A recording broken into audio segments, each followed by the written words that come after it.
Today I'm here to share insight to you all about the growing concern of alien existence. What constitutes as an alien? For this speech, I will define an alien as simply an intelligent life form. The universe is massive, and according to the University of Melbourne, we only know 5% of it, meaning that there's still a 95% that we do not know. Statistically speaking, there is a greater chance of alien existence being true than it not. Therefore, we can't eliminate the existence of aliens. A more recent life example I can provide to you all was a Congress hearing this year of July 26th. This Congress hearing was about the existence of UFOs. In news broadcasting channels such as Peacock, CBS, Daily Mail, The Hill, the main idea that the government knows much more about the existence of UFOs and is telling the public can be seen portrayed in them all. Some of the whistleblowers, which a whistleblower is a person or often an employee who reveals information about an activity within a public or private organization that is deemed illegal, immoral, illicit, unsafe, or fraudulent. In this hearing, we can see Grush as one of the whistleblowers for the Congress hearing used the non-term non-human biologics and how the existence of aliens should be alarming to us all. My name is Daniela Garcia. I'm attending China University, and over a substantial amount of time, I've gathered multiple resources from both academic and scientific-based platforms that prove one cannot rule out the existence of aliens. By the end of my speech, we will all come to a realization that aliens do in fact exist, and the public needs to know.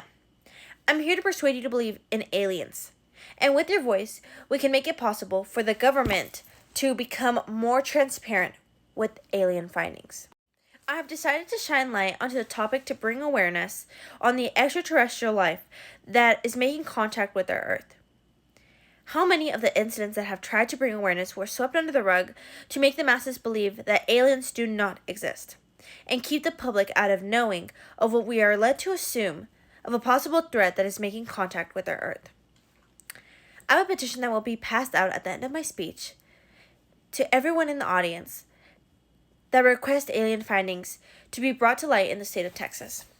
In this speech, I will go over just how massive our universe is, the many reportings of alien findings, and the many times the government has tried to sweep them all.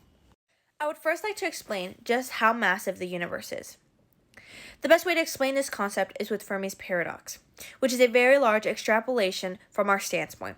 In City.org, a famous physicist in the 1950s came to a realization that there might be sophisticated societies populating the galaxy. To summarize the idea, galaxies have been prosperous for tens of millions of years, which may sound like a long time, but is actually quite shorter than other galaxies who've had a longer time existing. With this much room for space, it is only reasonable that these intellects that we can refer to as aliens for the speech to have enough time to make the funds and build the technology for interstellar travel, or a complex one-way observation where they can view us, but we can't view them, and make contact with their Earth that we know. But where are they? And to use Fermi's words specifically, where is everybody? The only way we can locate and prove their existence is with what aliens leave behind and the human reportings. Another scientific perspective on just how big the universe is with astrobackyard.com, a website that identifies and studies space. It is stated that the universe is at an observable 93 billion light years in diameter, which is technical to grasp, but if we convert this information into one we can, or at least understand, we find out that 1 light year is 6 trillion miles.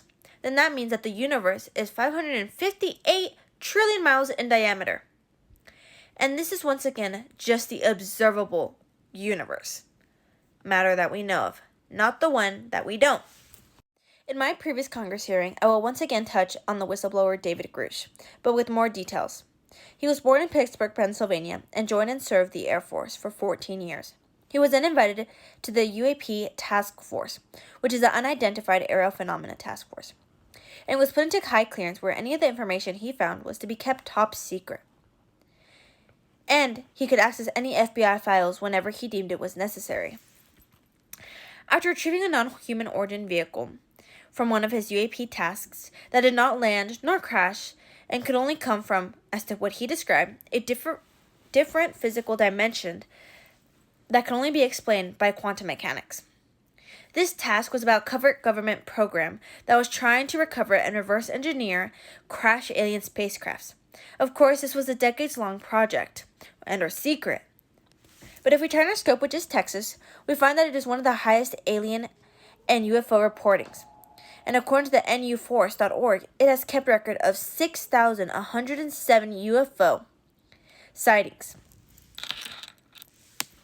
that were deemed to be credible and undisclosed to an explanation from the government as to what these sightings really were. I will now mention a couple of them.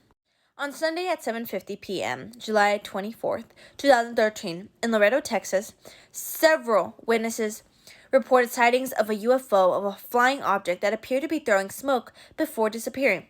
It was broadcasted in KSN TV. Westlake, Texas, 4:30 a.m., August 18th, 2001, states that they saw a yellow glowing drone object with a cylinder base with really bright lights. Witnesses claim it was hard to open their eyes just how bright it was. But just like it happened, it had also disappeared. July 24, 2012, at 8:09 p.m., a Thursday night near the Prairie Mountains in the Spicewood area.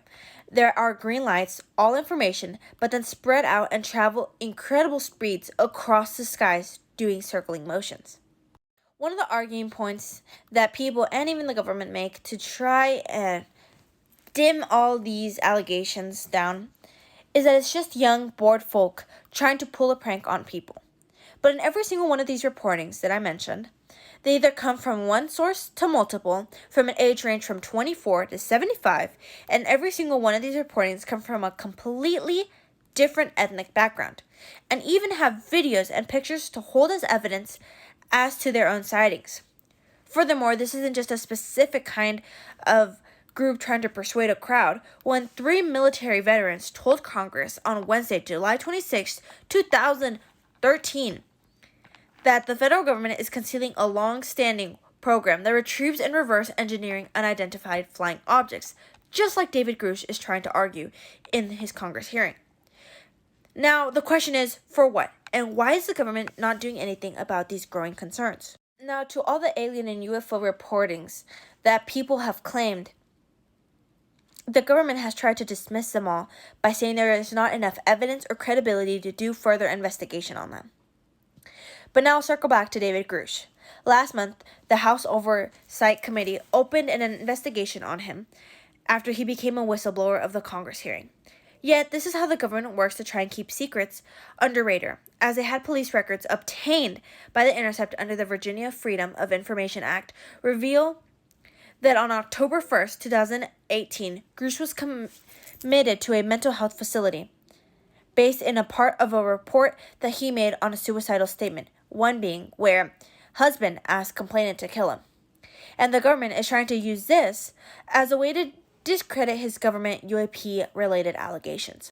But the truth is, a lot of people who work for the government struggle with mental health, and according to the Department of Justice, the FBI releases an annual report that speaks directly on the grim fact that law enforcement officers that do not only address violence often experience it, and the physical and psychological tolls it brings. This is due to the stress factors like shift work, low morale, and high pressure and emotional taxing encounters. And this is in turn affect mental health and their relationships. So let me ask you this. If you work for the government and realize they have a long withstanding UAP project that prove aliens exist, and you have witnessed unexplainable things that you can't even wrap your head around, could you sit down at the dinner table and enjoy your next meal when you know something nobody else knows?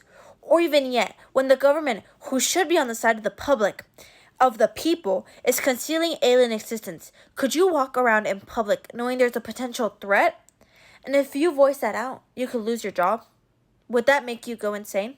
So yes, David Grush might struggle with mental health, but he was cleared to all relevant compartments and in position of extreme trust in both military and civilian capacities, and with over 40 credentialed intelligence and military personnel to further back him on his testimony. Of course, the government is trying to pull up all his medical records in efforts to try and discredit his serious and alarming allegations by bringing up his mental health issues. Our universe is larger than what our minds can even comprehend. One cannot simply rule out the existence of aliens just because the government says so. The government has been holding secrets from the public for years, and one of them is the existence of aliens. Many witnesses have spoken out about their own encounters, and now someone from the government with clearance, multiple credentials, background, and years working for the Air Force, FBI, and UAP task force spoke out about how the government is concealing UAP from the public. But the government is discrediting everybody because there's not enough evidence to deem credibility on each and every single one of them. Yet that is not discrediting. What is alarming is how every single one of these people who have had the courage to speak out, and even David Grush, who's put his job on the line, is somehow lying? How does that make sense? Alien existence is real, and with your voice, we can make the government become transparent, starting with Texas, by signing this very petition here that I brought.